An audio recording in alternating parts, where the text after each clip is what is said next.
2019ला शिंदेना CM करावं अशी ठाकरेंची इच्छा होती असं राऊत म्हणाले। युतीत भाजपने शब्द पाळला नाही म्हणून शिंदे सीएम झाले नाही। मविया शिंदे सीएम म्हणून चालणार नाहीत अशी पवारांची भूमिका होती।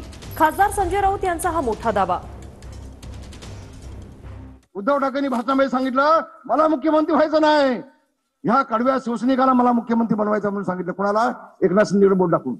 गपचूप एका रात्रीमध्ये शरद पवारसाहेब उठतात काय आणि उद्धव ठाकरेंचं नाव सांगतात काय? कसं काय चमत्कार? मगाशी रामदासबाई म्हणाले ते बरोबर आहे। हे मुख्यमंत्री झाले नसते तर शिवसेना पक्ष फुटला नसता। त्या निर्णयामध्ये स्वतः एकनाथ शिंदे हे सहभागी होते। हा सामुदायिक निर्णय होता। एकनाथ शिंदे हे त्या सर्व निर्णयामध्ये आमच्याबरोबर हजर होते आणि त्याने कधी विरोध केला नाही। त्यांचं मत फक्त त्यांना कोणतं खातं मिळतं आहे ह्याच्यावरच होतं। त्यांना मुख्यमंत्री व्हायची इच्छा होती।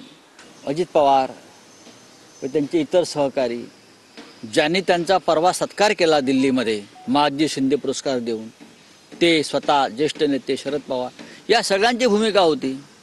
एकनाथ शिंदे चालणारच नाहीत, आम्हाला फारच ज्युनियर आहे, त्यांच्या हाताखाली आमचे लोक वरिष्ठ काम करणार नाहीत।